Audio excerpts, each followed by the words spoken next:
Welcome, audio fans. It's time for another episode of the podcast, presented by j&j Production Studios, your home for entertainment with your favorite shows available every week. And now, it's time to begin in 5, 4, 3, 2, 1.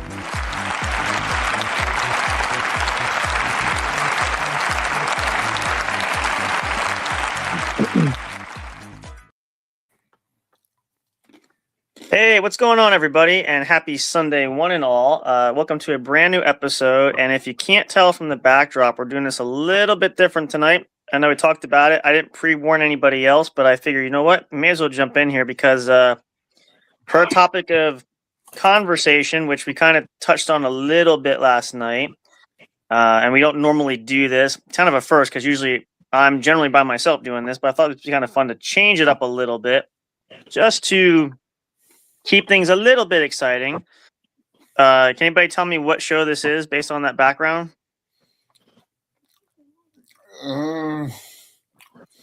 White Shadow. What's that? Huh? The White Shadow. The White Shadow? Not quite. What's one of your favorite topics to talk about, William? Sports. There you go. So it was kind of impromptu. We talked about this. We're going to talk about different things, but I thought it'd be fun to kind of just mix it up a little bit. I was trying to figure out what show is, I don't know, Hanging with Mr. Cooper. How about that? I showed you that picture. It's a bunch of balls. You should remember that, but I don't know. Yeah. No, I'm kidding.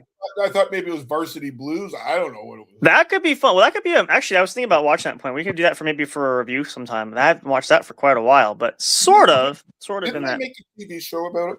Yeah, there was a I forget series. I forget what it was on, but Essentially aimed at people in their teens. yeah, it was one of those like another teen. They try to take the movie and like it's funny because it's adults playing teens and it's the whole which is apparently a huge. I don't know how much now, but there was a huge genre for that way back when. Of course, the High School Musicals and stuff like that. So, but yeah, I thought this. Before that, it was I Know What You Did Last Summer. That was a huge one. They did make one sequel. I think they're making another one. But so yeah, I thought we would mix this up a little bit. We're gonna chat there. Is Jason awake? I was just gonna ask that question. Are we conscious? He waited too long on him, I guess. So that or he's stoned. I don't know. Geez, like it's only like what 9:45. Sheesh.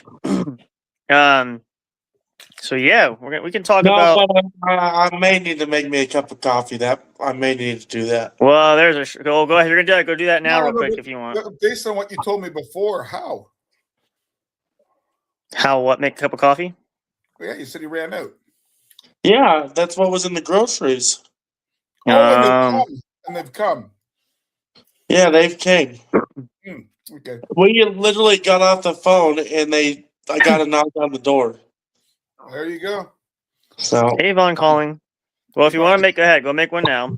We're gonna talk a couple different things. I do want to talk about if you guys didn't follow this. Before you get on that, how many of the audience got that reference to Avon calling? Oh yeah. I've done it. I just ignored it. Sorry, I didn't mean to cut off your brilliant. That's okay. No, that's okay. I was gonna say, well, if you don't want Avon, do you prefer Tupperware or? No, he prefers. I hated all those people. I hated all those people doing that shit. Oh my god, it was just a fucking pyramid scheme. Well, they used to also have them for like adult toys, like the ladies would get together and put on like nipple cream or something. I don't know. Wait, would you only like to know we're going to get Big Hoss for a subscription? We're going to sign him up for all kinds of fun emails. Nipple cream. What? No, you're not. It's funny though. I love it when the religious people come to the door. Oh yeah. I have a story about that. I'll tell you. Yeah. Well, yeah. We like when they come.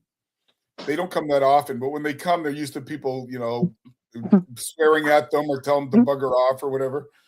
I say, I'm a Catholic school teacher. Mm-hmm. You want to talk verse of the Bible? I'll go with you, toe for toe. You just, they say we're usually not used to somebody who wants to talk to us. you just that whole string of sentence that you said there. You realize why I found that hilarious, right? Well, yes, They don't come, but when they come often, and they come, they come hard. yeah. And I'm gonna make the Catholic joke, like the Catholic priests. They like to come for little kids. You're going straight to hell. Yeah. Hey, listen. Well, if I'm gonna do it right. I mean, no, I'm kidding. Lucifer's going to hang you right by the gonads and hold you in effigy. Wow, you really thought that through, didn't you? No, that's my horror mentality. Okay, well, I guess you're gonna be right beside me. We'll have to share that pit together. There, we'll be in the same, Our hot tub. Yeah, we'll both be on the meat rack at the same time. But anyway, while we're waiting for Big Hoss to make coffee, I do want to talk about and kind of give some feedback. One of the bigger storylines, which not necessarily a huge shocker, but it is interesting, and especially from the draft period, which I gotta figure out when the NFL draft's coming up at some point. NFL's on Thursday. Is it this Thursday? Okay, I always lose track. I've been so busy, I can't keep track of it. Thursday's the first round. Friday night will be rounds 2 and 3. And then Saturday's rounds 4 through 7. 7, yeah, it's usually how they've been doing it, but it should be interesting. And the reason why I say that, unless you're a hardcore college guy or NFL guy, you generally don't know the guys on day 3 unless they went to your school. Yeah, no, you don't usually care. Then the later rounds are just it's like golf. You just put it on for just because. But they usually get like former players, celebrities, animals, all these kinds of things to introduce. Okay. Yeah. He has a story about them coming to the door. So do I. All right. Well, let me get through this first, and you can do that, so we stay on topic for the show. My story's quick. My story's quick. Let me finish. That's what she said, but go ahead. Shut up. Anyways, instead of I saw it was them at the door, so I stripped down butt ass naked and answered the door. How did they reply? Oh my god! And then they got up after they were kneeling on the floor. And then they ran away. They were praying to the trouser snake. That cobra does have a flat head. Was that it? Yeah, that was it. Okay. Thank you. Anticlimactic, but thank you. Now I have mental images. Thank you for that. You should have flashed your tits when you said that story, just to give us more of a visual. No, we don't need that. We do not need that. No, we have clips somewhere. That'll be. Oh no. Oh yeah. Oh, Bill, stare into the camera, Bill. Oh, stare into the camera. Just the belly button's giving me heartburn. That's all you get. That's all you get. Just a little tease. Just a teaser. If you want more, you got to get a paid subscription. That's different. I was going to say, I don't play for the other team, but if I did, I don't know if I would want to. Anyways, maybe I would. I don't know. Wait. Are you saying that he's turning you on there? No, I'm saying if I did go to that side, would he be in my wheelhouse? And I don't think. Yeah. So, see, he's blushing now. You're okay. I'll leave you. I'll leave you guys alone. I'll be right back. Here, go ahead. Have a moment. I'm not fucking blushing. What the fuck are you talking about? No, not you. I said Bill's blush. You're making Bill blush. I said we've already had even greater discussions before you even got to us. Yeah, I know. Listen. We've had private conversations. Yeah, about things you don't know about yet. Listen, what you ladies talk about on your own time, you have fun with it. I don't. Yeah, we have our own green book club. I'm sure you do. Yeah, I mean, I can think what the bookmark poster is going to look like, but anyways, on that note, we're speaking. You. That's okay. But I was going to say, speaking of the draft, this is what led to a major, well, I guess you could say breaking news, but not altogether a shock. A trade that went down between the New York Giants and the Cincinnati Bengals. The Giants trading away all-pro defensive tackle Dexter Lawrence to the Bengals, who did sign an extension, 1-year extension there. Was it only 1 year? 1 year, $28 million added to his current deal, which I think is a 3-year deal he currently had or was trying to get with the Giants or something there. because I know the big hubbub with the Giants was he wanted to renegotiate, and the Giants were like, "No, you signed a contract, you play for it." The talks kind of broke. They stalled and they broke down, and you kind of know it usually spells the end. We can also talk about. I want to get some thoughts from probably mostly you. I know Big Hoss doesn't follow too much, but there's still the ongoing saga with the A.J. Brown saga because there's still belief that he could be traded by the draft coming up at some point before the draft is over. Yeah, I have thoughts on that, but we'll get to that. We'll get to that. But yeah, no, Dexter Lawrence obviously highlights that. I mean, I don't know. I'm kind of conflicted because based on the compensation, I mean, I guess now the Giants have the 5th and the 10th pick in the first round of the draft, which obviously is always nicer to have, that's a hot commodity to do that. Unfortunately, this isn't that strong a draft. No. So I don't know. That's why they said, well, for one thing, I mean, obviously the Giants had to make a move because as we said, the negotiations were falling apart and they were not close. And he said, I'm not playing, it could have been, I mean, you don't see many holdout situations like you used to back in the day, but it's a situation where the sides are just at an impasse. The odds are just, it's not going to work out. And so you don't want him walking away for nothing. Now, I agree with the media and the masses. I think the Bengals overpaid to get Lawrence. I think they probably could have packaged the deal a little bit differently where. Who was it that backed out? Was it Dallas? Dallas backed out when they said it was 2 first rounders? Yeah. Yep. I think they were willing to give a 1st and a 3rd. See, even that, that's – here's the thing I don't understand when you look at these trades, like the certain players, and I even know, like, we'll talk about kind of a little bit about the A.J. Brown deal. Like, the Eagles are looking for, I think, a 1st and a 2nd round. They're looking at all these high – I get some of the players with the high caliber nature of it, but you got to think logically, like, what team is – unless they're really desperate or they're really stupid or both – what teams are going to pay such high prices for that? Now, some teams will do it because they want or they need the player at said position. It could be a position of need, but I think a lot of these teams are just they're overselling. They're not really. And then, because here's the other thing. If you surrender hot draft picks, for those that don't know, if you don't know much, and we talk about this occasionally on the show, at least I do, because I'm usually one that does it, but draft picks are like huge financial capital. Those are very precious, valuable pieces that most teams usually, they acquire, they don't trade away lightly. So if you're going to trade away and you're going to give those high picks away, you want to ensure that the person or persons that you get back, that you lock them down. Like there was, I forget which trade, it comes to mind. I can't think of it. Oh, guess what? I have the sports munchies. You have what? I have the sports munchies. Okay.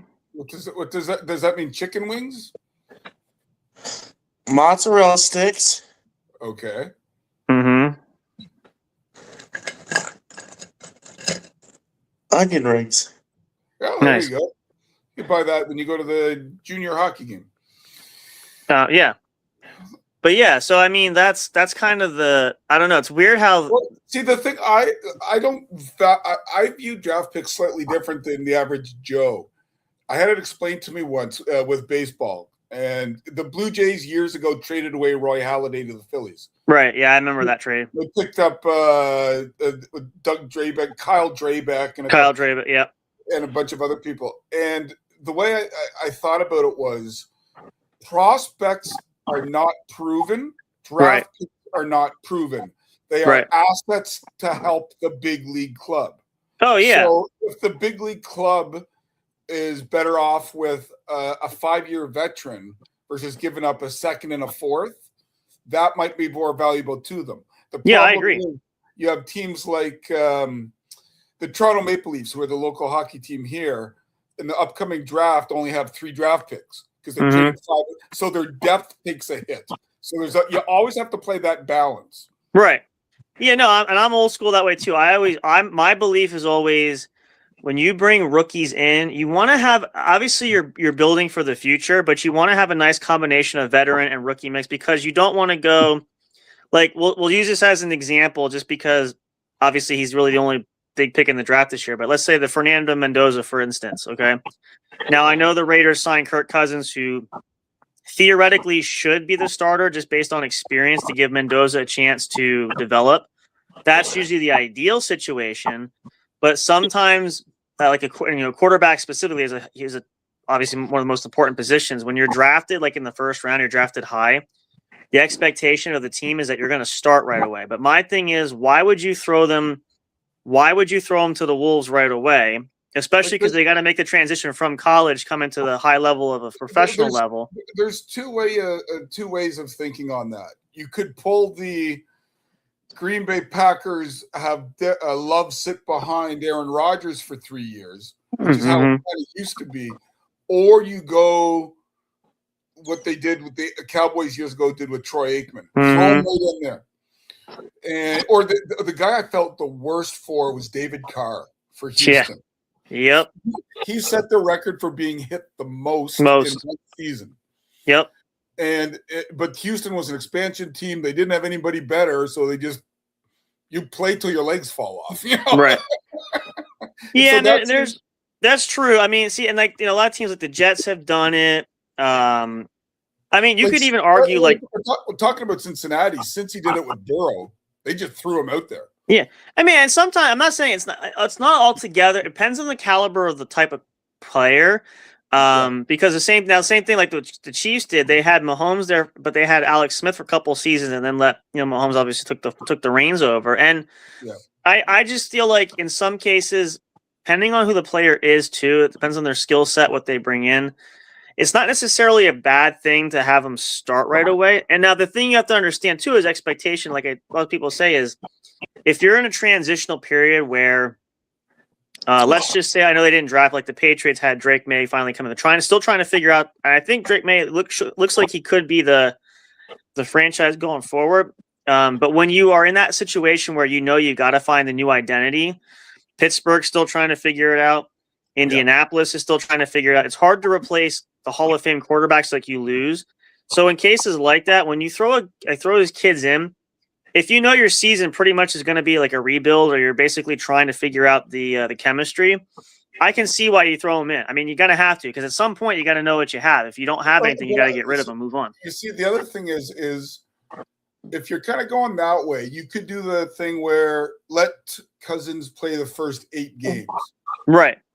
And then let, ease them in. Because while you were talking, I quickly went to the Raiders depth chart because I know some of them, but not all of them.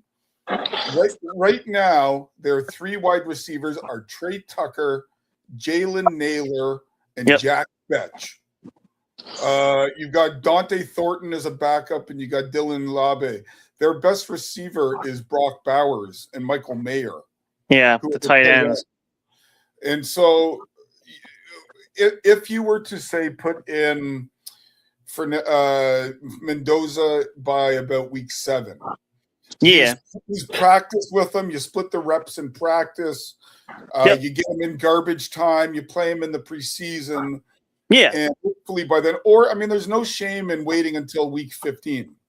Oh yeah, you don't want to you don't want to throw him out there unprepared and he gets hurt. No, and then the other thing to factor in too is, which obviously in the Raiders case specifically, I can see this happening, is once you reach a point in the season where the playoffs are not happening, or you have there's no prospect of making a playoff run or a Super Bowl run, which probably obviously is not going to happen, then you say, okay, you know what?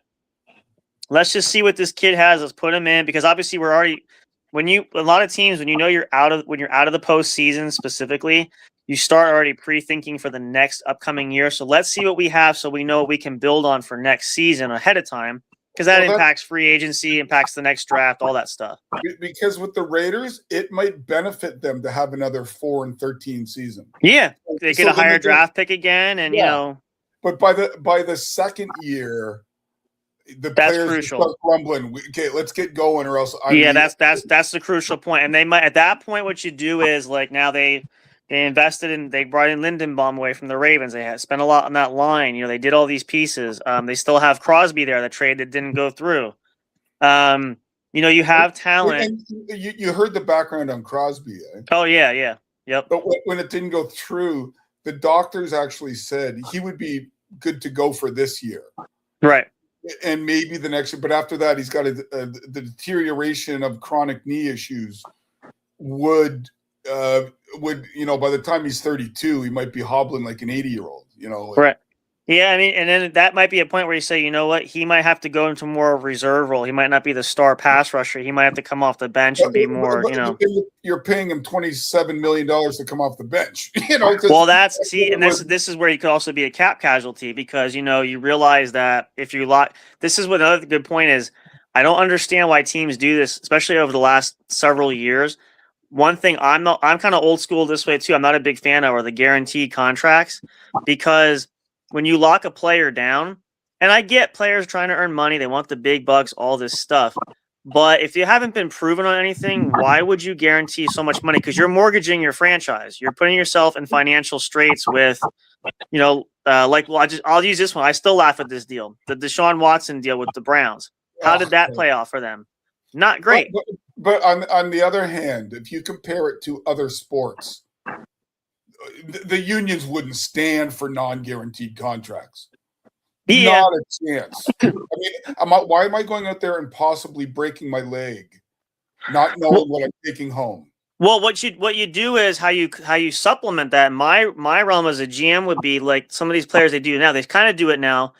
Is you have incentive-laden contracts with certain milestones that you do for, like let's say baseball, if you're a pitcher and you pitch, say 100 innings worth, whatever it is over a course of games, then you have a bonus of like $2 million that kicks in.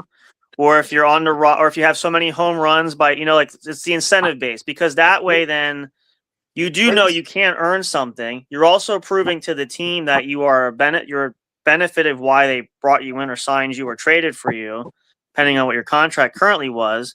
But also in big picture is you're not giving yourself into a situation where you say, like, look at the Dolphins cap hit. This is I get what happened. I knew it was going to happen, but they made NFL history with cutting Tua Tagovailoa because now they carry $99 million in dead cap money over the next 2 seasons. That's a financial red that is going to drag them down. I will give you the counter argument. Okay. The counter argument is, sure, you get what you earn. Then you're looking out for number one. How much of a team player are you going to be if you're looking up for your stats as opposed to bunting the ball and giving up the opportunity to get a hit? Here's a counter to the counter argument. This is how sports work this day. It's just like they say free agency. How many players are loyal to the same team? Money talks elsewhere. They don't think about, I want to come back to the team to win. They will go where the biggest payout is, even if it's to a lousy team. They don't, If you have a certain level of ability, you'll take winning over money. You would think that, and I'm like that too. I'm old school. I prefer commitment to a team. There will be some people that will always chase the green, but the way I'm thinking is that if there are certain players that will want to play. I mean, the family comes into consideration, health of family members. I've seen people want to go to a team because they're close to a big hospital and their kid has X, Y, and Z. Yeah, and that's fair. Yeah, and so the argument is in hockey, for instance, for years and years and years, the talk was the European players, specifically the Russians, didn't care about playoffs because they didn't get paid for the playoffs. Right. Yeah, I remember those. For the regular season.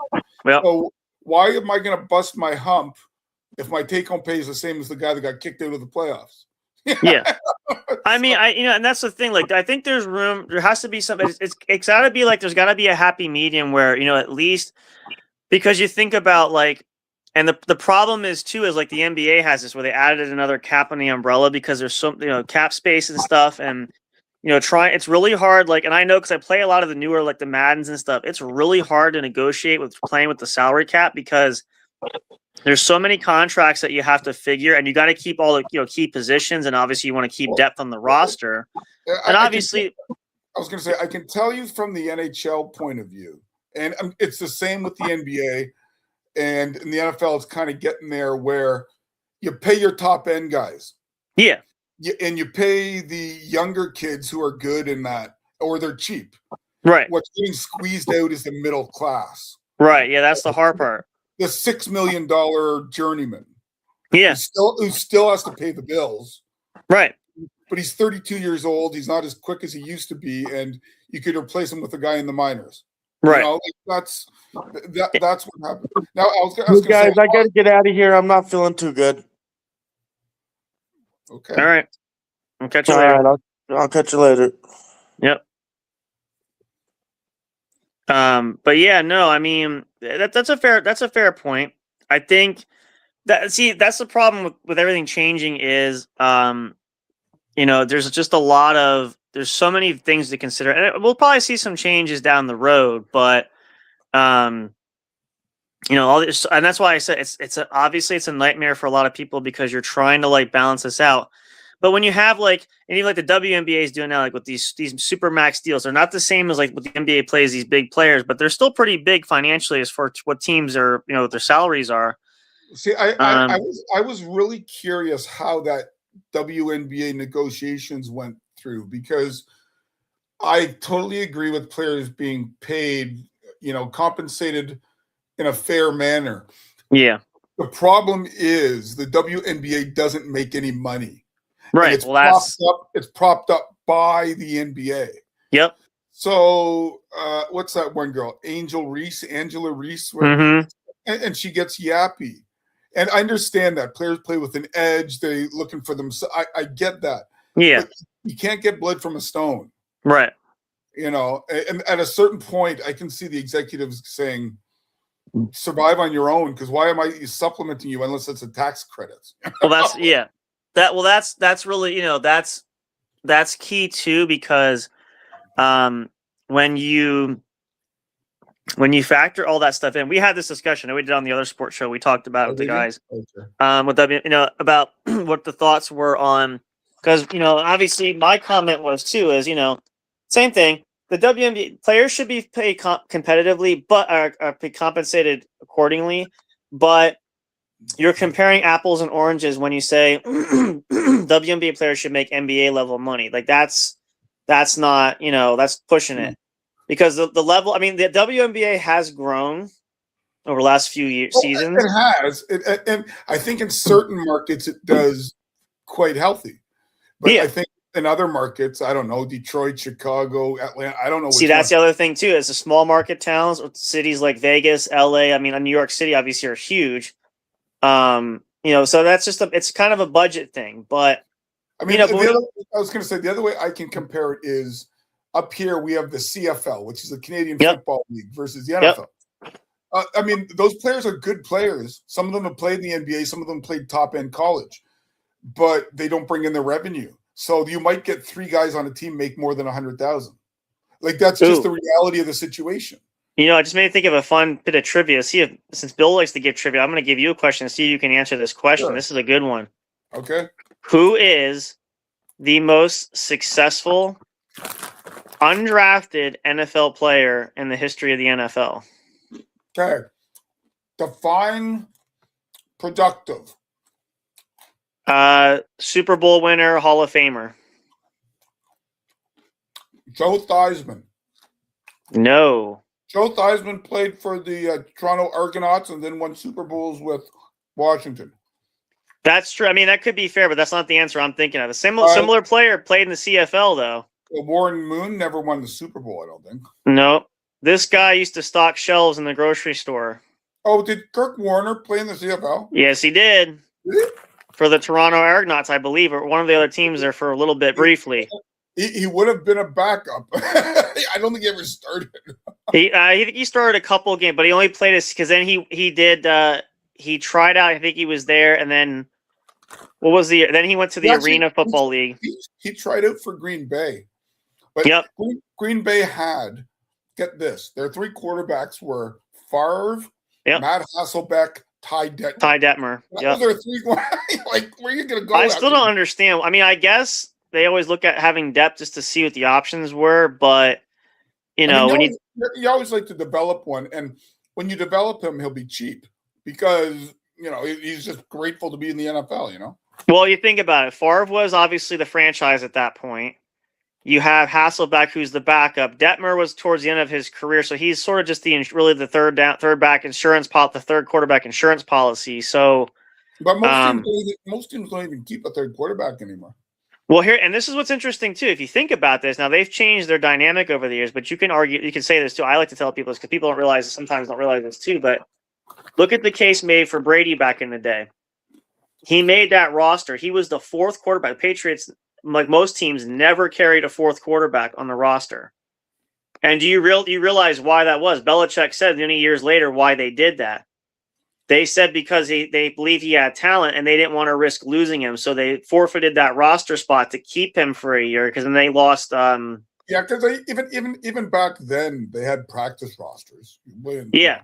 The practice squad thing didn't become a real thing till probably the last several years where you could move players down. It's almost like practice squad is like the minors. You can move them down and move them up. They got cut in the preseason, but you could keep 7 or 8 guys around in case. Yeah, it just wasn't a feature thing. Like not like now, and they don't play games like the minor leagues do. I mean, that's a little bit different, but from what I've heard, you can make a couple $100,000 playing on the practice squad. I mean, that's not bad, And the thing with the practice squad is you can make that pretty good chunk of change, and you can't be signed off to an NFL roster. Anybody could sign you at any time. Yep. So, and you think about it, it's a shame. Like you think about talking about Kurt Warner for that one. Like if he would have had something like that, where obviously he wasn't, instead of being picked and cut and all that stuff, he could have went to a practice squad. Let's say Green Bay at that time. I'll go back to the Green Bay situation. They were going to cut him. Well, they put him on the practice squad. He could have still gotten paid probably a decent salary back then. And then maybe the Rams would have still picked him up off the practice squad, or someone else would have, at least your name's kind of in that system where they can keep an eye on you. But you got to think, like, it's funny you bring up the analogy of Brady and Warner. What do they both have in common? They're in the pocket quarterbacks without a lot of speed or athletic ability, quite frankly. Yeah. But they're smart. They have the heart and they have the instinct of knowing what to do. Mm-hmm. That doesn't show up in analytics. No. And another one of my favorites for that too was Peyton Manning. Peyton Manning was similar like that too. The only thing I always hated about Manning was always the freaking audible. Every time he audible like 5 minutes behind the line, I'm like, call the freaking play and snap the ball. But the difference is though, was Peyton coming out of college was the #1 draft pick. He was, 1998. I mean, we knew he was Arch's son. We'd heard about him in college for 4 years. Like he was coming in polished, ready to go. Oh yeah, he was like the Ivy Leaguer. Like people, you knew that.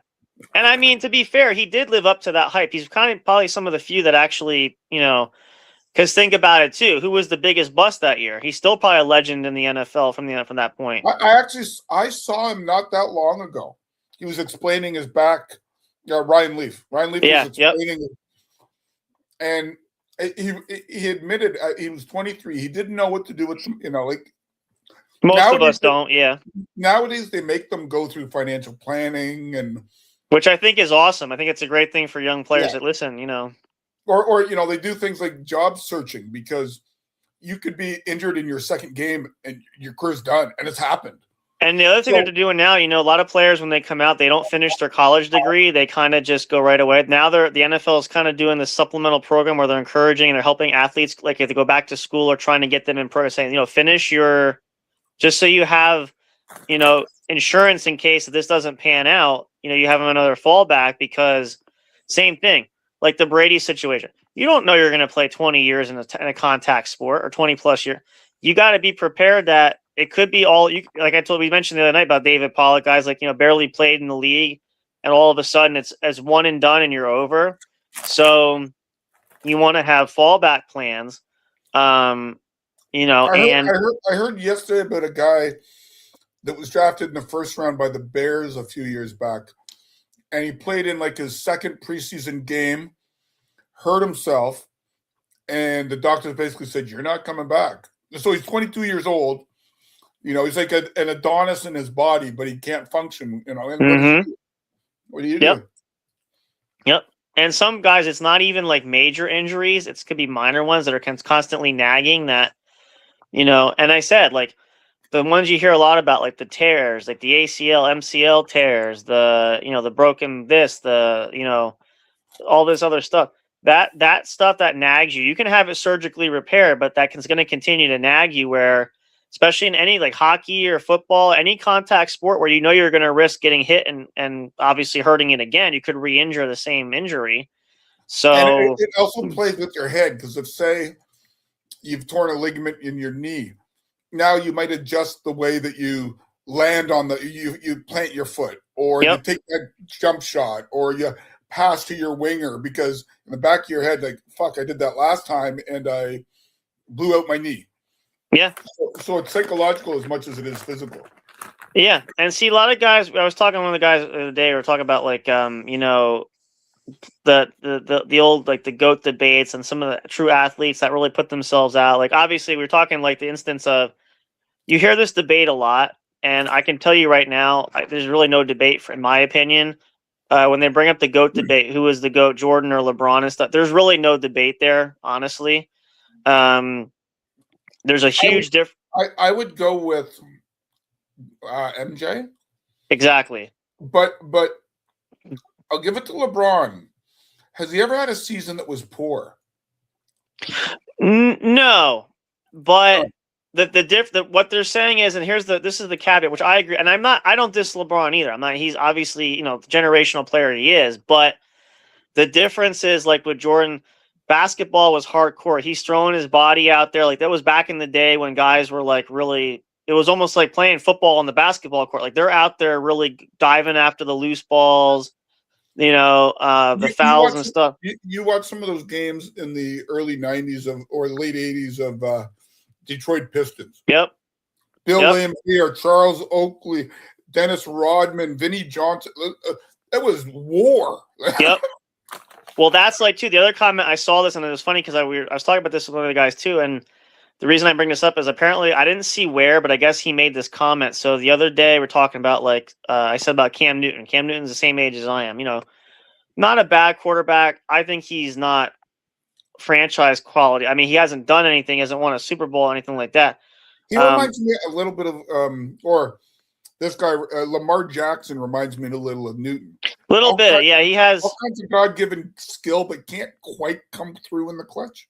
And this is where this is interesting, because I found this hysterical because I saw this on social media the other day where I guess, I don't know if he was doing his podcast or if he was talking somewhere. I guess they asked Cam Newton, you know, about the fact he has no Super Bowl, and he said, well, I'd rather win an MVP. And then the question is, well, why? Personal stats, because, well, at least I know I did my job. And then the funny thing was, this was a post that was on Facebook, and I saw somebody comment because I made the comment about if he had dove for the ball, they could have probably won that Super Bowl, but he chose not to dive for the ball. And somebody commented on his post about, he said, I did my job. Well, if you really did your job, you would have dove on the ball, because you probably would have. But that's what I'm saying. Like, the difference between the great ones is, like, you look at, again, Brady, for example. He's put his body out there. You see some of those hits. What was that game against with the Raiders that he took the slide and they hit him so hard his helmet pops off? You know, like, not afraid to take the shots. There is a reason why there are, if you look at the top coaches that were former pro athletes, how many of them are Hall of Fame players? Mm-hmm. Not many. Because you can't. Wayne Gretzky coached the Phoenix Coyotes for a while. Yep. You can't teach his God-given ability. You can't. No. So then he has, you know, he doesn't understand why winger X doesn't go to spot Y when the pass is ready, because he would. Yeah. You know, but you know, like, he had eyes in the back of his head. Yeri Curry was right there, or Mark Messier was right there. You can't teach that to a 22-year-old kid coming out of Victoriaville. Like, no, those are natural. That's like, and again, like LeBron, I've seen talents there, and Michael Jordan obviously had it. Brady has it. Bird had, like, these, a lot of these greats that they learned and developed over the course of a career, where they just become second nature. Like, you know, but like the former the managers in baseball, like Joe Girardi and Gary Francona, and they were professionals. They were solid, but they were never Hall of Famers.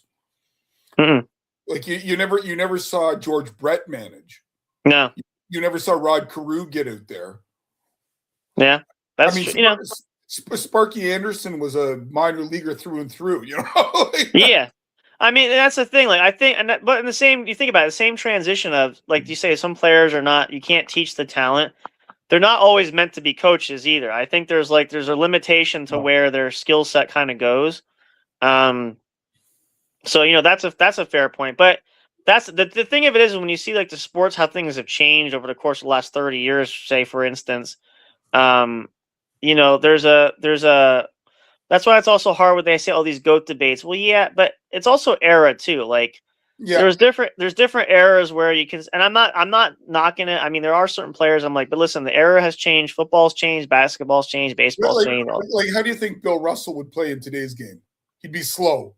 Well, yeah, compared to the fast dynamic. But I mean, what I liked about Bill Russell, and for me, honestly, I use him as the focal point when you're going to build a center. He's the ideal blueprint for that because of a big man. Like that's what you want in the wide body. But when you look at the time and day and age now going from a new century, yes, he has the build there, but the athleticism, which you also need now in a faster pace method, you can't, it's like building the Frankenstein. You can't add that in. Like there's no way to like my dad always said, we talk about hockey all the time, and he'd say, one of the greatest players of his era was Jean Beliveau. And Jean Beliveau could only play in the American League now. There's no way he'd be able to play in the NHL. Right. Because you just don't have the speed, skill, whatever. You just wouldn't be able to handle it. Yeah. And that happens. A lot of the greats, that happens. You get to a point where you're like, what do they say? How does it say it? Where you get older and the game becomes a lot faster than you. Like, you're kind of your time comes and goes because you had your opportunities, but then, the game just kind of evolves without you. Like that's why I say the next guy up, the next person up, they keep changing over the course of time. Do you remember those old NFL pictures of the Raiders with Al Davis and George Blanda? Oh yeah. George Blanda was coming with the scraggly gray beard. Yep. And he was only 42 years old. Mm-hmm. Yeah. Now, like nowadays, I mean, Brady played till 47, and he still looked great. 45, but 40, he could play. I mean, he honestly, if you watch that flag football, I know people say it's crazy, not just because I'm biased, but the way his body, though, I mean, I don't think. Obviously, he was never mobile, so the speed would not be a factor, but. If you watch that flag football game, like even the arm is like he's throwing rockets at almost 50 years old, like, which it sounds funny because people say, well, he's been saying he's gonna say that, but it's not just saying it. When you watch what he's doing, yeah, it's not contact, but I'm not looking at that. I'm looking at like you're reading the quarterback. What's he doing? How's the arm strength? Is the ball wobbling or has he got a tight spiral still? How is he moving in the pocket? Which he was dodging people left and right. So now the only question he's even said at this point, he feels like he could play, but I don't. He said recently, I think it was with Shaq on the podcast, he said the only trade-off is I know I can play. I feel like I should still play, but because the NFL is changing to like 18 games, whatever the season is, I don't know if I could do it for 18 games because obviously, you get older. It's hard to go strictly week by week, and the regime is so hard to keep up with everything. So the league will give some pushback and say, look, you're making more money out of it, which they will be. Yeah. And secondly, you don't have to play in all those games. Like the team can decide to play the backup for a game or two if you want to rest, And that's why I said I can tell you this shoots my theory out now because they signed Cousins, but that's why I had said for a while it felt like Brady was trying to angle the whole playing with the Raiders because same thing like you said, if they draft Mendoza, who better to learn behind, number one. Number two, he could play the first few games, and if he needs a spell, say, okay, let Fernando have a couple, games, let him play, give Brady a spell. Like they could shift change kind of thing. But at least, it still kind of keeps you competitive. If the Raiders would still trying to make the playoffs per se, that's when you say, okay, Brady's got to play because this is a clutch game. We want to make the playoffs. We need the experience to et cetera, et cetera. Here's where I just pumped into AI because I just didn't have time to look. Do you know? You got to be careful how you say those statements, but go ahead. Oh, I'm always on the up and up. You're always pumping? Okay, go ahead. The term is humping. No. Well, like it's a new age now. You got to think about these young kids. They make all kinds of weird phrases now. So, it's true. Do you know? I had to look it up. Who the oldest current professional athlete under contract in a North American sport is? Across all sports? That would be NHL, NBA, NFL, MLB. I'm not counting women's hockey or CFL or lacrosse or something like one of the four. It's a tough one because I know like hockey players play longer, but as far as I recall, there's not any. I don't think there's anybody there. The only other person I could think of currently, because Rogers hasn't committed to play yet. My guess, and I'm not saying baseball could be tricky because I'm trying to think who else is still potentially playing. My only guess would be based on what I've heard, and it could be wrong because I know he's up there now, but there are. I will say is each of the four major sports have at least one participant that's 40. Okay, well, obviously the one is LeBron because he's 41. Yeah, well, they said this year Udonis Haslem retired. And he's not active though. He's not playing, so that doesn't count. But I think he was on a roster. I think he retired before. He retired last year before the season started. Oh, okay, all right. Yeah, he was the longest. He was 40, I think, at that point. And LeBron was what, 42, 43? He'll be 42. He's 41 now at mid-season here. So so that could be the NBA. The NFL I could probably figure out. Major League Baseball would be a little tougher because there's I think 2 or 3 guys within. See, I don't remember who's still playing now. I mean, I know that some of them are probably pitchers too, because they usually play for quite a while.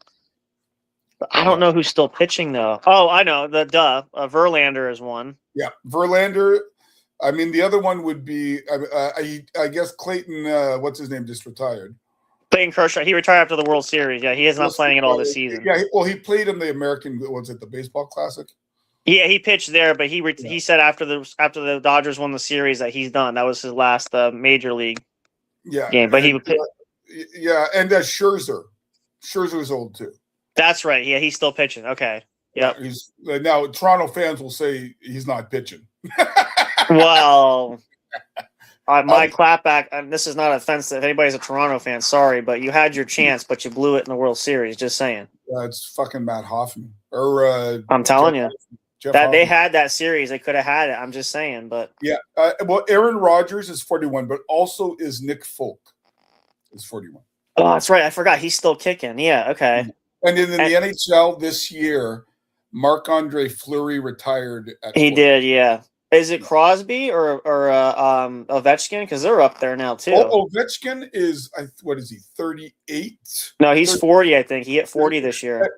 But he hasn't decided whether he's retiring. But he's kind of teased that he's going to play one more year. Oh yeah, that's right. The Capitals made that. But I think Crosby's still. But I think he's only 30. Is he 39 or 40?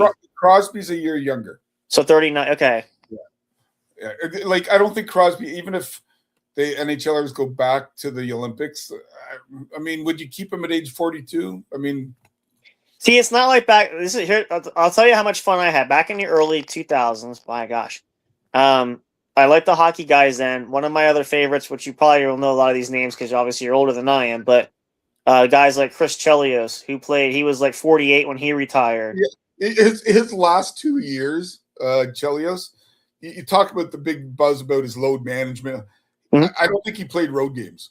No, I think he only played at home, didn't he? But he's still the funny part. This is why I don't understand. Like, the funny part was he was still effective even at that age. Like that was for contact. Hockey is probably like one of the most all-time contact sports, especially on ice compared to the field. Well, I will argue with anybody that the Stanley Cup is the toughest trophy to win. I agree with that. Yeah, I agree with that for sure. Yeah. I mean, think about it. Super Bowl, it's one game. NBA, yeah, it's a 7-game series, but it's pretty same thing with baseball. I was gonna say I'm not taking anything away from the athletes of the NBA and MLB because no. But if you measure, but you think about the grind, like if you're skating it out for 7 games potentially, like the body checking and it's almost like the physical toll is just I put it this way. See if you. I don't know if you would agree, but I equate it this way. It's almost like if the NFL, if the Super Bowl was a 7-game series, but not one game. Like the toughness factor, like the contact and the. Yeah. See, but the other thing, the NFL is violent. I'm not going to say it isn't violent, but there's a lot more downtime. Yeah. The NHL is go, go, go, go, go. You know, that's like I always like when you see like the line change, like guys are just coming and going off the bench, like you barely, and then you see them huffing and puffing because obviously you're barely getting time to take a spell. But I always loved hockey for the major fights. That was always a fun thing to see. Obviously for fans. That reminds me of like back in the early '80s, Guy Lafleur was out there. Yeah, yep. But in between periods, he'd be having a dart in the hallway. Yep. Yep. That was the culture then, right? But these guys were like, I always loved the enforcers. Like, again, this tells you how old I am. Some of you guys watching, if you know a lot of sports, you'll know some of these guys. But like back in the day, Flyers legend Keith Primeau was one of the great enforcers there. He always looked for the fights. Keith Primeau grew up in the town I lived in. Okay, yeah, I thought he was from Canada. That's right. Keith Primeau, Joe Newendike, Gary Roberts were all from Whitby, Ontario. Adam Foote was from Whitby, Ontario. Yep. And it's a town of 100,000 people, but we love our hockey, right? But I loved all the let's see, Peter Forsberg. Forsberg, he's so physical. I loved the way he played. Sergei Fedorov. The guy that I was just saying to my buddy that I went to the concert with the other night, and he's as big a sports fan, if not bigger. The guy that doesn't get brought up enough is Pavel Bure. Mm-hmm. Yeah. Like, he had more skill in one finger than most players do in their whole body. And one of my other favorites is he's a Canadian legend too. He played for a long time with the Ottawa Senators. Was a longtime captain Daniel Alfredson. He's not Canadian. He's Swedish, but he's a Canadian legend because he played with the Ottawa. So he was only with the Ottawa Senators, and then he finished with the Detroit Red Wings. He played one season elsewhere. Yeah. I thought you were going to say Jason Spezza. He was good too. Yeah, he was. I wouldn't call him a legend. He's like a hell of a player. Don't get me wrong. I'm trying to think of some other greats that I know there are. See, I always get them confused because there's so many Europeans, and I can't tell who's Canadian, who's European. Like because they kind of blend like Russian or but obviously you had Patty Waugh, you had Marty Brodeur, you had Eddie Belfour. Martin Brodeur, like I said, from New Jersey, so he was a Devils legend with the goaltender for 20 years, and of course the one season with the Blues, but that was Oh, that was towards the end. Yeah. Well, what's funny about that is actually, I don't know if you know that story too. Was it his last season with the Devils? You realize who the backup goalie was down in the minors for that, right? Was that Corey Hirsch? There was that, but also I think was it his son? I don't know if it was a goalie, maybe it was a defender. His son was on the team at one point. It was on the minors. I think maybe he's a left wing. I saw his son. He played junior for the Oshawa Generals, and he played net. Yeah, but he was drafted, but I don't know that he ever played. He was just didn't live up to the. Yeah, no. See, and that's the thing. Like sometimes you have these legends, but then the offsprings are not always the same. And then we had this discussion. I had this with someone too. We were talking about, and you probably heard this. Oh, I was talking to someone else. One of the guys work likes to talk sports, but the whole Bronny situation. LeBron Jr. is not his dad. Like he's not. I think he should have stayed at Stanford and finished out the collegiate career. Probably made his numbers a little bit better. I think he'll end up rounding into a serviceable pro. I'll say serviceable, but not like his dad, where he's a talent right out of high school, walks on the court, and Right, but if I don't think his last name was James, I don't think he would have been given the leash. Well, that's what I'm saying. Like, and who else think of the Lakers at the 55th? Why would you? I think he got drafted too high, even at the 55th pick. But who drafted him? The Lakers. Well, who else is with the Lakers there? I mean, come on. So, I mean, I remember when he got drafted, and the pundits were like, I didn't even have a draftable grade on him. Yeah, they did. Well, because he didn't have he had no stats. He barely played a season at Stanford. Then he had that cardiac arrest situation where, he really didn't finish the season. So, was he Stanford or USC? You know what? Well, you know what it is. I think he transferred. That's what he was. Okay. Was he? I think he finished. It was at USC. I think he did his last year at USC, but if he had a couple years, he could have started at Stanford. He was in the portal because I remember that he did this weird, like, he barely played in college, but he transferred right away. And I guess a lot of these guys, they do this. I don't know why, but well, just on a side note with the portal stuff, you always hear about the positive ones. What's his name? The quarterback, Beck from Miami, came from. John Beck. It's not John Beck. It's not Owen Beck. It's not Barry Beck. The current one. Yeah.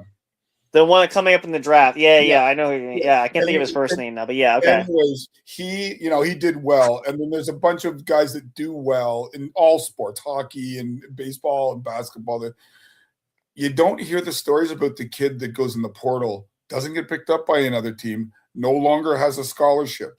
Mm-hmm. And has to go to another team and try to walk on. Yeah. So like it works for some, but there are untold stories. Well, that's why they say the most. That's what the term was for Warner, was the most accomplished undrafted player. How many players like that you don't get drafted? You have to fight your way just to make a roster, and then when you do, you go on not only be a starter, but you win a Super Bowl and you get elected to the NFL Hall of Fame. That doesn't happen where you're not a number one draft pick. You don't even get picked. So no, now occasionally people slip through. Yeah, but it's happening less and less because I'll take like the NFL. John Stallworth, the receiver years ago for the Steelers. Yep. Went to a small black college. Yep. And what the Pittsburgh Steelers did back in the day, the only way you could really scout is either to watch him or if anybody filmed it on Realtor. Yep. They found out where the reels were from the team and they kept them. Yep. So any team that went in there couldn't look at the game tape because there was no game tape. Yeah, exactly. Yeah.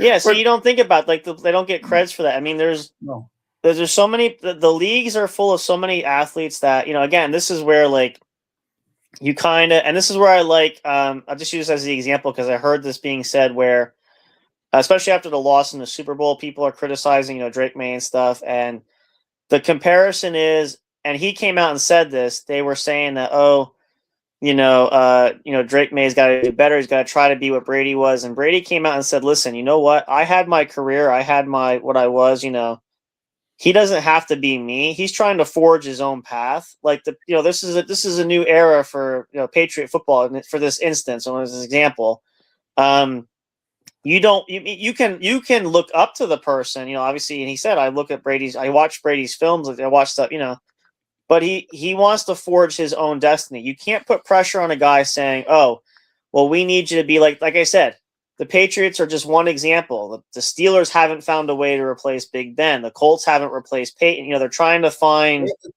Cleveland hasn't replaced Kosar in 30 years. Oh, dear God. Yeah. I mean, they've had just as one example, but that's the thing. We'll go back even Miami. They haven't had one since Marino probably was about the best option they had there. And let's go even more pathetic. The New York Jets haven't had a great quarterback probably since Joe Namath, since they won the Super Bowl back in '63. 73. 63 was the Super Bowl title, though. No, 63. There was. It didn't become the 68. 68. Green Bay beat Kansas City. Let me see. 68, 69. Green Bay won the 69. Green Bay won the first two. Let's see. And then was it Super Bowl 3 the Jets won? Yep. Or was it 4? Super Bowl 3. Okay, so one of them KC lost, one of them Baltimore lost. Yep. Let's see. Baltimore Colts, they lost to Did they lose the first or the second? I think it was the second. They also lost to, who did they lose to? Was it the Cowboys? They lost to Dallas. Yeah, they lost. That was Super Bowl. Let's see. Was that John Mackey was on that team? Yeah. Let's see.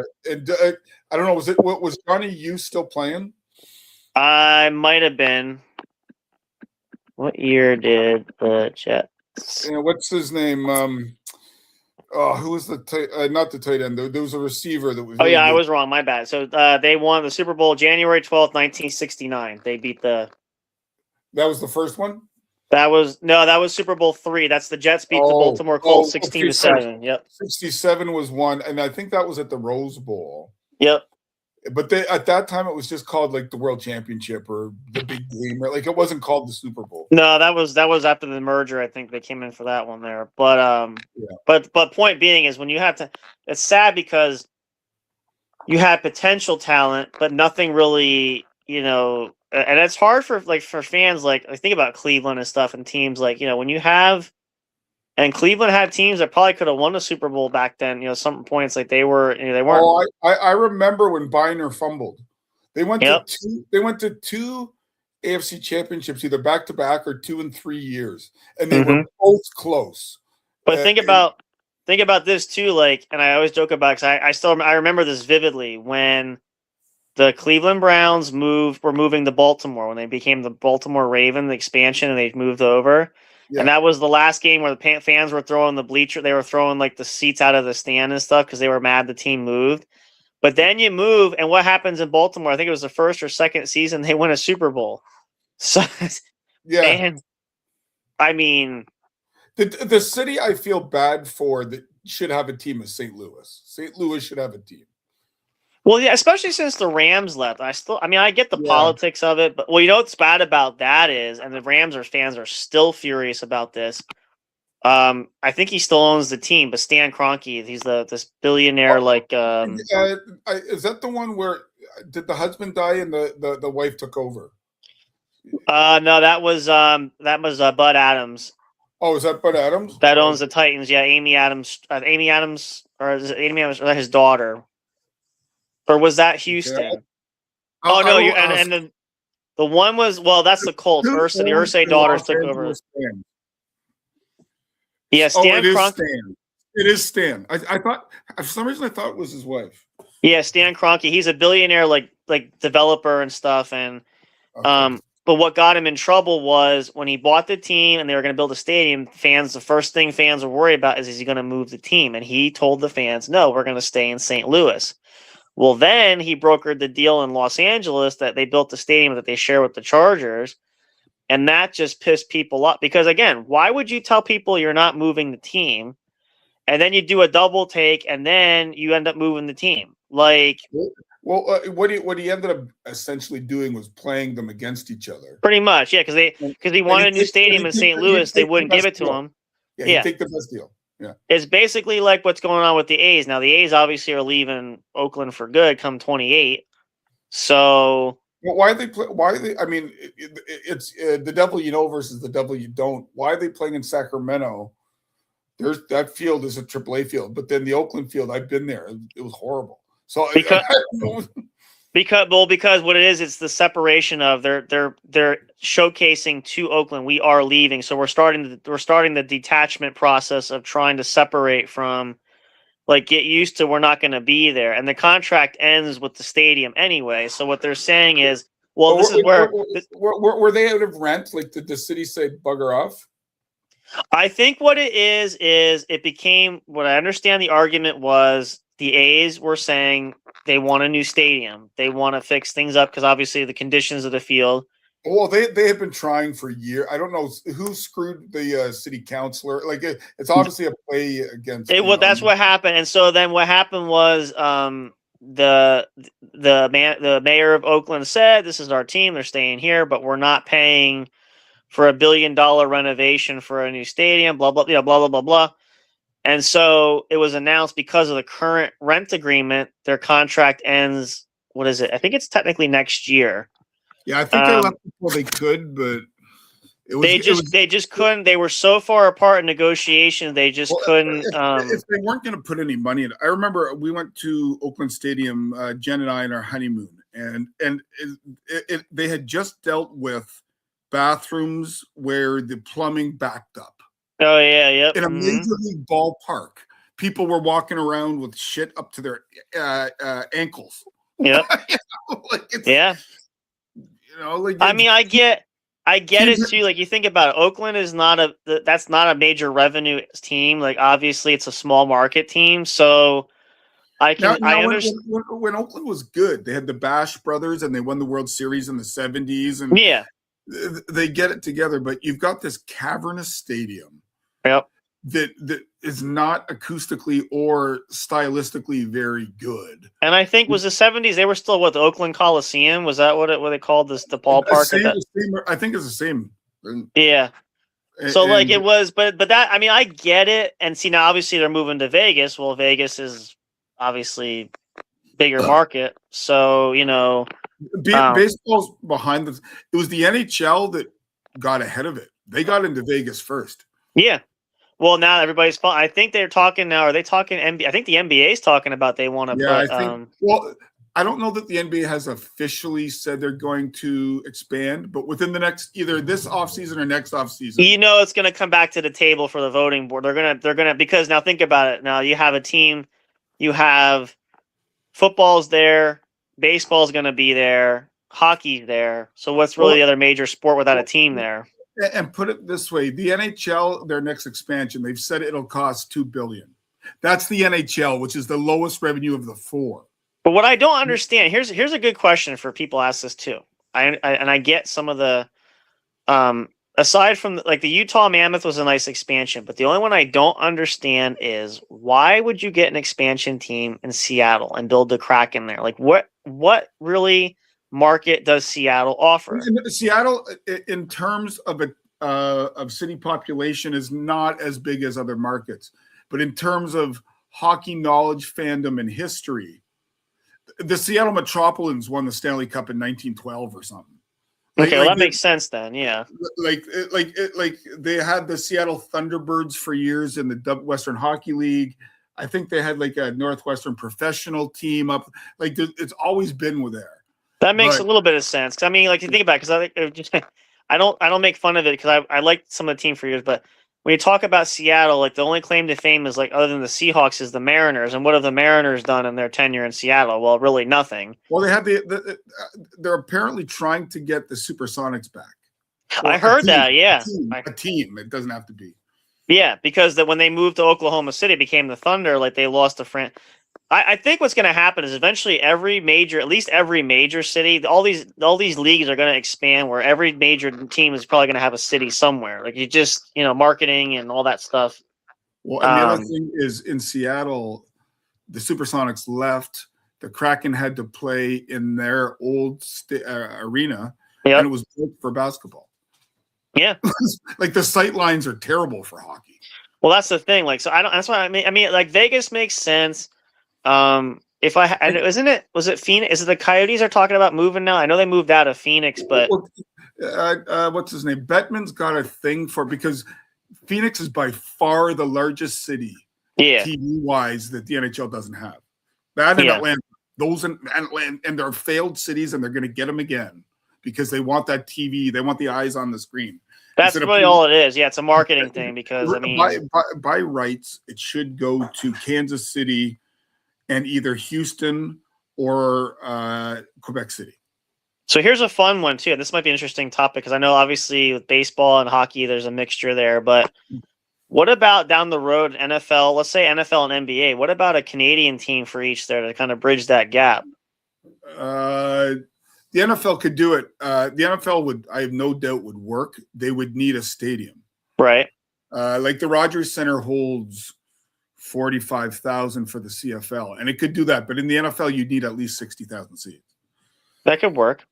And that's what is that? That's what province there for that one? I'm not sure. That's for which one? For the CFL. Where does the CFL? Toronto? If you go up there, well, Toronto be in Ontario. Okay, so a team based in Ontario would probably be the better option for.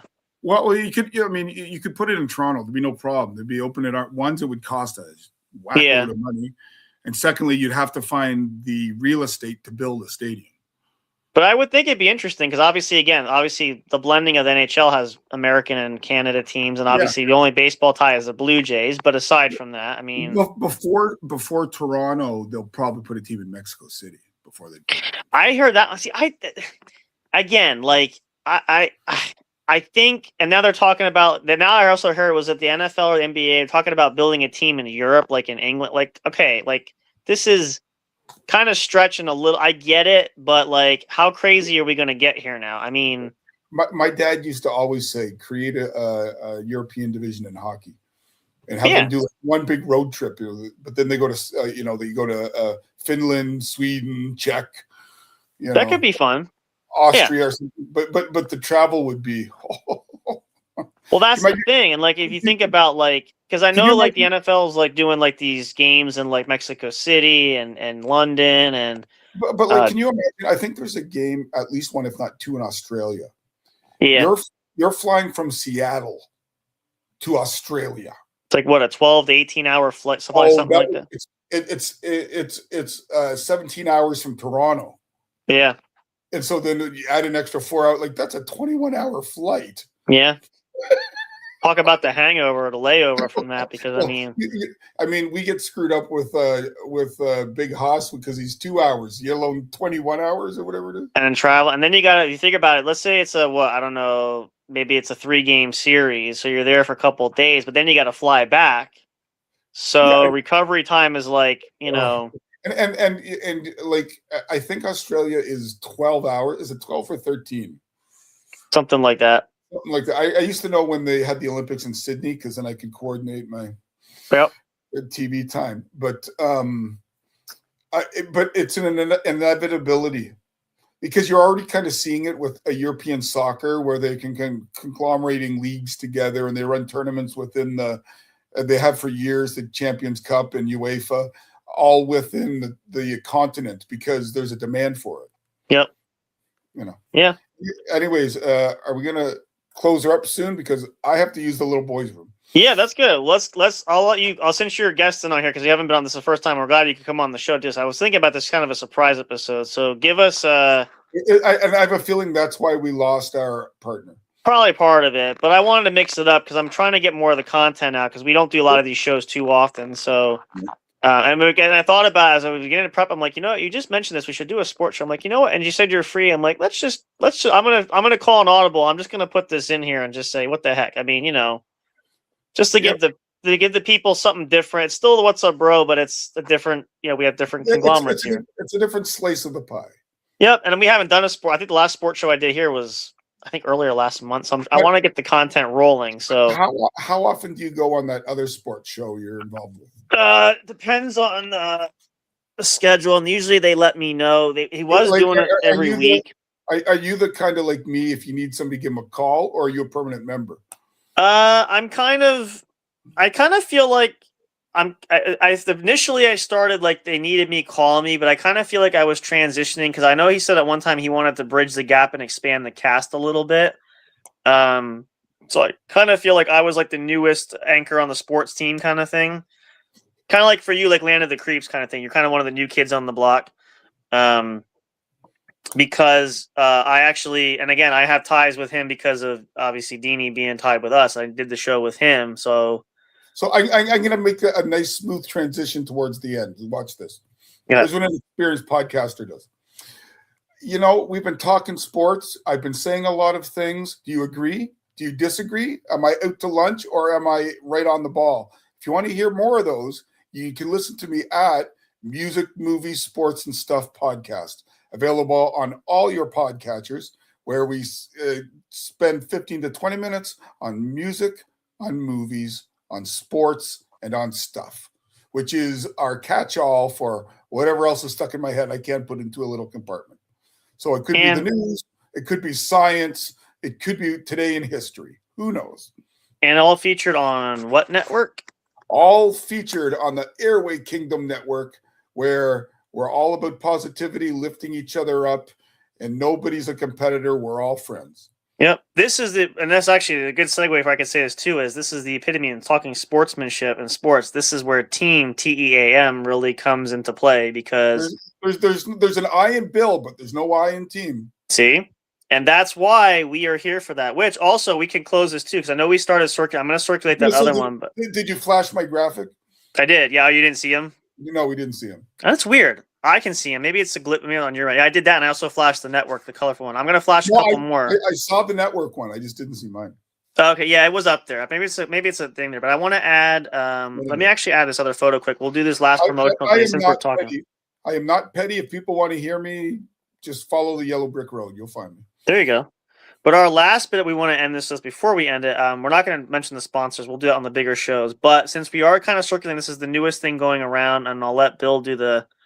We'll do the sales pitch. I'm going to put up each one. Let me know if you can't see it though, just so I know if I have to reflash it here. Let's start with. Well, since we're in the sports frame, let's do this. I don't know if you can see it. Can you see it?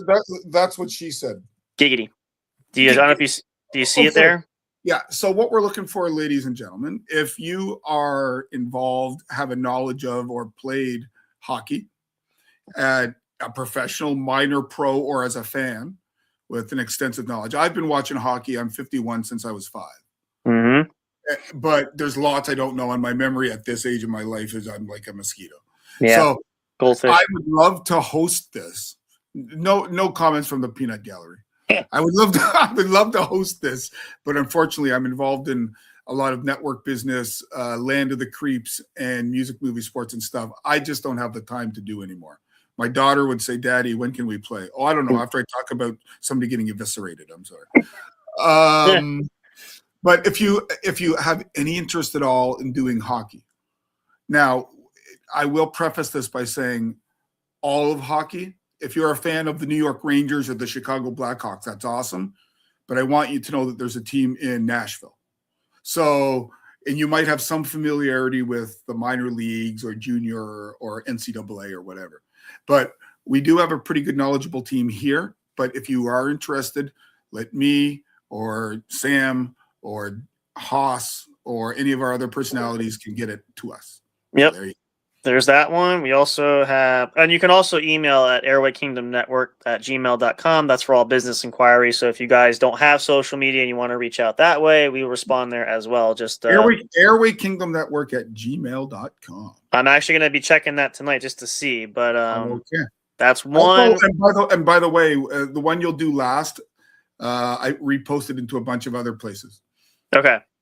So that's one. We also, well, speaking of, that's one genre, but if that's not your genre, we also have, we need here. If you like the green herb, you don't have to necessarily be a grower or a producer, someone with a knowledge of, somebody who's been using long enough to have some expertise. Or maybe if you don't partake, but your family is involved in the business and you know how it runs. We're looking for, you might talk about some hip hop culture. You might talk about some heavy metal culture. You might talk about the prices, the strains. You might see how it affects people in society, their impact. So we're looking for people that have some knowledge, maybe some legal background, maybe somebody who's been involved in something. I'm not trying to flush anybody out, but if you are, come to us. Yep. And I have to say, the reason why I'm kind of smirking here is because I think of a line. I'm going to say it here just before I add the next one. But you don't have to be necessarily in there a grower, but you definitely have to be a shower. Sorry, I couldn't. And by that, you mean their knowledge. Yeah. Oh, yeah, absolutely. Yeah, of course. Yeah, no, that's exactly what I meant. Yeah. Like a but mustard. Now, if that one's not, we have a couple more here. We want you guys just to make sure you know your options here. We also are looking for this is an interesting one. Are there any gentlemen or ladies? I know this is a quite popular topic these days. Very much. True crime. When Sam and I grew up, it was Unsolved Mysteries with Robert Stack. Oh, yeah. Then it became like Cops and America's Most Wanted. But now it morphed. Yeah, this is like this is the real traditional, like we want that sort of old feel of the mysteries. Yep. Almost like you're the guy or the gal that are behind the radio back in the 50s and you're talking about the War of the Worlds. Yep. But seriously, if you have any interest at all in doing a true crime podcast, let us know. And the nice thing about true crime podcasts is there's no lack of supply of topics or information or events. Not a bit. Yep. Even if you focus on your town and the town beside you, you'd be able to fill it. So there's all kinds of stuff. So if you are interested, let us know. There's that. And then, of course, lastly, as far as podcast shows go, we have one other announcement we want to share too, because this is a newer one too. But one of the other more interesting ones And we do have a show that we're going to be doing. Maybe the next go around we'll do this just so you guys can get a feel for it. I'm working on some concepts so we can expand this. But we're looking for others. This is another big field that is drawing a lot of interest. A lot of people are doing it, and maybe you have one or thought about doing it. But if so, ASMR. If you ask me what it stands for, I'd have to look it up. But basically, do you like to hear paper crunching? Do you like to hear bubbles pop? Do you like to hear pots bang to a rhythm? Do you like to hear things squish and crunch? We're looking for people that would like to share that enthusiasm over things you will hear as opposed to things you will see. Give us a call. We're looking for ASMR podcasters and creators. And the nice thing about all these podcasts is once we talk you over and make sure things are okay, you get almost pure freedom. Yep. With the podcast, as long as it's nothing illegal or something that would denigrate or you're starting to recruit us for the Hells Angels. Not if you're a Hells Angels rider, we love you, but we just don't want any criminal activities. Right. Yeah. There has to be, again, you have creative rights, but there has to be some professionalism and some level of. Like if you want to make it an interview podcast, if you want to make it a topical podcast, if you want a hybrid podcast, if you want to do audio, video, you be the creator. Yep. But again, if you are stuck, we can give you some tips. If you want some advice on what maybe to consider, we can talk to you. We can discuss it and help you make those decisions if you're not sure which way to go with it. So we have lots of either experience or the ability to look things up. Yep. Or, among the podcasters in the network, there are a few that can lend hands as well. So yep. If you are new and eager, don't let that scare you. But if you are a veteran, jump in. That's fine. If you've only been at it 2 years, that's fine. Yep, jump in. And then last but not least, this is kind of we're kind of pivoting and audibling here a little bit, but one of the projects that we are going to do, I think we talked a little bit about it on one of the shows, and we are trying to get a central place for everything for the network. And in order to do that, we could use a little bit of help because obviously we are all, I run a bunch of stuff as does Bill and does others. So a lot of us are really tied up with some things. So we're looking for somebody. And again, I think this is going to be a lot of fun for people, but I'll throw this up and let Bill do the sales pitch. But we are looking for individuals for something very special, which is. We are essentially looking for people to run our social media and our social network. And, when things come up with schedules or maybe somebody reaches out to be joining, we all are doing so much to get this up and going, and we do also have lives. I know it's shocking, but we do. Yeah, we do. We don't want things to fall through the cracks. Yep. And one of the things that, it's not that it isn't important, but it gets overlooked a bit just because we're in the midst of doing so much, is the social media end of it. Yep. And so what we're looking for are some eager individuals. Now, there's no pay right now. That could be discussed in the future. Yep. But right now, we need someone who, male, female, experienced, inexperienced, somebody that knows social media. Maybe you're currently in college or university and you want some practical experience. Perhaps you're somebody who is working at home and wants something extra to do on the side, or maybe you're enthusiastic and this is your thing. Yeah. Maybe social media is, I know for certain people, it's part of their identity. Well, now that if you are planning it, there's all kinds of chances to meet new people, improve your skills, etc. So let us know if you are interested. I posted this in a few different groups today. Yep. And if you ever really have any more interest and you can't squint enough to see all that, give one of us a call or a message or an email or whatever. And a big hoss loves calls at 3 a.m. So yeah. We'll be happy to share his phone number, but no, but seriously, if you're interested, let us know. Yeah. And again, you'll get a lot of freedom as long as you kind of just represent us in a positive way. Yep. And with this too, this is a little bit different. It's similar vein with the podcast part of it. Like if you guys want to be podcasting the shows, but even if you are working on the social medias and stuff too, again, we will be available for comments to help and such. It's just we want someone's focus to be that they're running that. Obviously, you're going to be communicating with us, those of us that run things that are kind of leading this whole thing. We will make sure to keep in touch with you so we can obviously keep you updated with posts, with shares. You would coordinate with us about what's being shared, what we need shared. Could be me, could be Bill, could be Big Hoss, and some of the others that are involved. But somebody will be in touch. So you're not, you won't, if you feel like we're just going to throw you out there and leave you alone. No, we'll be checking in with you. And plus anybody that either wants to become the podcaster or the admin and the social media side, there is group chats. Yep. Where some people have really praised us for that because maybe they're needing an idea or they need some help or they want some technical expertise or whatever. Somebody in this network will inevitably know, or at least know how to get you in the right place. Yep. And so like the podcasters, we will add you to an existing one. I think what we'll do is we'll create a specific chat or we might actually, maybe we'll add you to one of the other chats for if you're our social media influencer, we'll call you that. That's kind of be the job title. We will plug you into the correct chats where you'll need those certain people that you do want to talk to, want to collab with, and understand what's going on. So, it might even inspire you to want to do a podcast.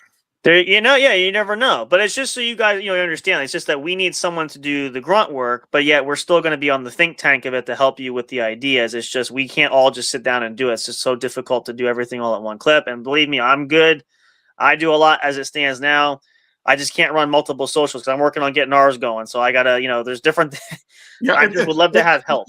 And one final sales pitch, Sam. If there's anybody out there that's very good on the technical end of computing, in terms of graphic design or website design. Oh yes, yep. I don't mind doing some graphics. I do a lot of the graphics here, and I find it fun.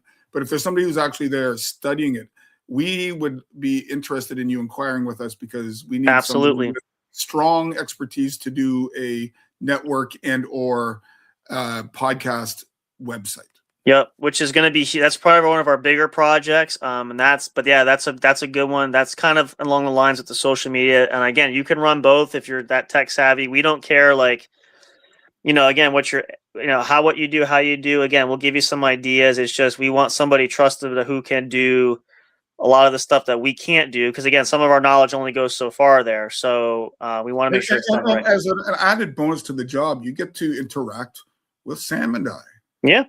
Yeah, there's and a lot of people. Hey, listen, you've heard some of us. A lot of us like to chat and party, and we'll indoctrinate you into the fraternity. So look up what's up, bro. Yeah, we're there, and so but that I think it's a lot of fun. So we're really hoping, and I would like to say this. I'm hoping that I don't care what age. Again, we're saying minimum like at least 18. Ideally, we'd like to have at least for the social media influence. If you are younger than that, you want a podcast, maybe you're, I don't know, let's just say maybe a 16 or something, you want to do something, kind of a show, we would possibly consider that. But again, you'd have to have at least an adult with you. Yeah, I hate to say the adult supervision thing, but we want a little more. It's not supervisory so much as it is covering both our butts. We want to have you want someone seasoned with you who's going to help you. And again, if they feel that maybe you're doing well and again you've proven yourself, there's always a chance we might cut you loose there. But it's just the notion of just again cover, like Bill said, covering both of us. You're safe, we're safe, just to make sure there's no. And just to say that I didn't say that begrudgingly, I know a very good father and son team that review movies. Or I know some that do music reactions. Yeah. So it's not an insight. If I could do it back with my dad, I would. Yeah. So there you go. That's another great example. So if you have a parent or maybe a relative or a cousin or my wife has an uncle that's only like 10 or 12 years older. She just considered him an older brother. Yeah. So, if you get whatever. You could bring, and if you let's say you're a 16-year-old and you say, oh, I want to do it. Maybe my cousin wants to do it who's older, or maybe my mom or dad, or, we'd open that up. That's fine. If you have someone like that, that's perfectly okay. Yeah. We just want to make sure that everybody's covered. That's all. If your 30-year-old neighbor wants to podcast with you, that's fine. Of course. Yep. It depends on what you're podcast. No, I'm kidding. Well, but I'm not going there. No, I'm just teasing. Just a little fun for the end of the night here. But yeah, so any of those inquiries, let us know. Again, you can hit us up on social media. If you want to email, it's airwaykingdomnetwork@gmail.com. I will check those. I will respond to you. Again, if you need more information, like Bill said with the other social media posts, it is kind of small. If you're not sure all it's entailed, we can converse that way, can explain it a little bit more in depth. We can start feeling you out, maybe set up some times to talk with others if you wish, whatever it is, whatever's going to help possibly get you in that spot. If it make you feel more comfortable to do something like this with us, Just You can do, yeah, we can do that too. We'll work out whatever's comfortable. Again, we want everybody to feel comfortable, flexible. And also lastly, for any of you guys interested in the podcast, one thing we would ask you to bring to the meeting table is if you have it, not if you don't, but if you feel free to share if you have some ideas of what you want to do for your show, let us know. Just give us an idea of like what you're thinking of. Or maybe if you say you have some idea but not sure how to go about or finish it, bring your ideas to the meeting so that we can kind of help you. Like if you're doing the true crime, if you want to do ones involving just females or just the Northwest or just murders or just arsons, whatever. Yeah. We're open to any of that kind of stuff. Yep. Or like you might say, hey, I'm not sure if I want to just do video or audio or a little bit of both. How do I, can I multi-stream? How can I do? Come up with some ideas and bring it to the table. The whole thing with the meeting is it's for us to get to know you and you to get to know us, but also to see what the blueprints are, what you're thinking, because we want to make sure that we not only help you showcase our vision, but we want to showcase your vision as a creator too. So we want to make sure that we're able to help you get those creative juices flowing. So just some things to think about. But reach out to us. But trust me, if once you get it, there will be very little red tape.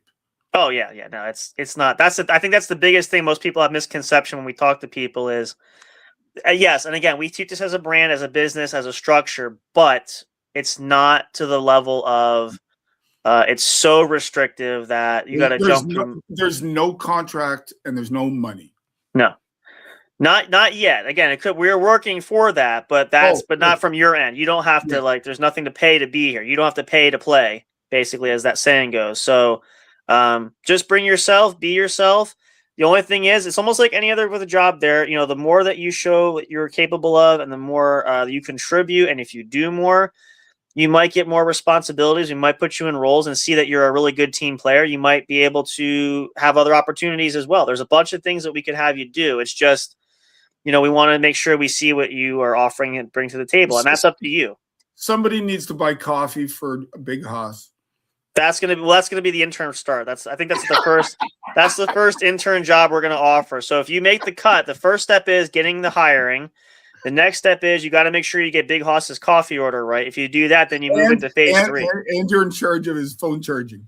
Yep. If you do that and keep him on cue, you advance to the head of the class where you might actually get, right into your spot right away. So you run up to the booth and you become the number 1 pick. So there you go. So some things to think about. So get that. But again, ask questions. Let us know. We'd love to hear from you guys. If you want a podcast or do the socials, we're looking for all kinds. We're going to circulate more. But check that out. And also remember, I didn't share this. Let me just flash this real quick. And then I'm going to put the screen up to say goodbye here. But I'll just put ours up for now. If you want more from our stuff, since this is the What's Up Bro show, where's the QR code? Here it is. Check out the QR code here. I'll let it run just for a second. It's also at the bottom there at the ticker. You can see it's our link tree at j_jproductionstudios. All of our podcasts are there. The merchandise store is there. We have a Patreon subscription if you're interested. All kinds of things. Check out the website.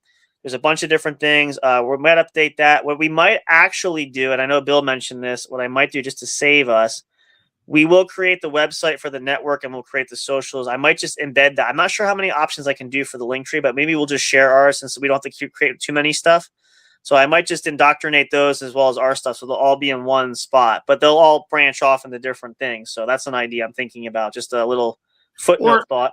One final thing, and before we bugger off, if you have an idea for a podcast that we didn't mention. Yeah.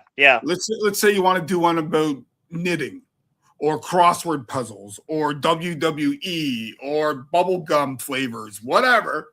Whatever interests you. Yeah, you want to do one about billiards, or you're playing in the beer league for hockey, or whatever it is. That's fine. Just let us know. As long as you have a plan for it and you're willing to put the time in, we'll give you the opportunity. Oh, and speaking of that also, since you mentioned that lastly, we'll do this for sure last, but since it did just drop, and I want to mention this because I did share it. If you guys follow me on social media, we do have a video clip from one of the new guys that have joined up with us there too, who's going to be doing, I think he's going to do some on comic books. He did write his own comics, just to give you an example of what creativity you can get. But check it out. It's there. If you guys want to see that video, it kind of gives you some ideas about it. That's available on my page. I think some of us shared it on some of ours as well. We'll share it around, but you can check that out. That'll give you some ideas also. you can do that. But just, kind of some food for thought, some things you can do, might want to do, all that kind of fun stuff. But and before I leave, check out Music, Movies, Sports, and Stuff. And guess who won tonight? A Canada de Montreal in overtime. Juraj Slafkovsky got his third goal. Nice. The last time a Canadian got his third goal in overtime was Eric Desjardins back in '93 when the Habs won the Cup. So I am a happy man. Be good. Enjoy yourself. Treat each other well. Stay hydrated. Enough said. There you go. Thank you guys for tuning in. We appreciate that. Let me put the screen up there as we say goodbye here. We'll catch you guys next time. Stay tuned for more. We got plenty of stuff coming up this week. We appreciate the support there as always. And again, I didn't say it earlier, but make sure if you like it and you're watching here on YouTube, like and subscribe. Click the notifications bell so you're notified when new content comes out. You'll get alerted right away. But we look forward to seeing you on the next show. Stay tuned for more. Keep staying cool. Enjoy the rest of the weekend here as we come into Monday. I know it's back to work for a lot of people, but have a great week. Be happy, be healthy, and be safe, as we say. And Big Hospitals always say, too, don't drink. If you're going to drink, don't drive. But that's going to be it. So have a good one, you guys. Good night. Goodbye for now. And, of course, you guys know, as we always say here, until next time, when we see each and every one of you at the show. Take care, everybody. See you next time. Thank you for listening to the podcast. Be sure to check J&J Production Studios on Linktree for all the streaming services and social media accounts where our shows are featured. We love and appreciate all your support. And as always, until next time, we'll see you at the show.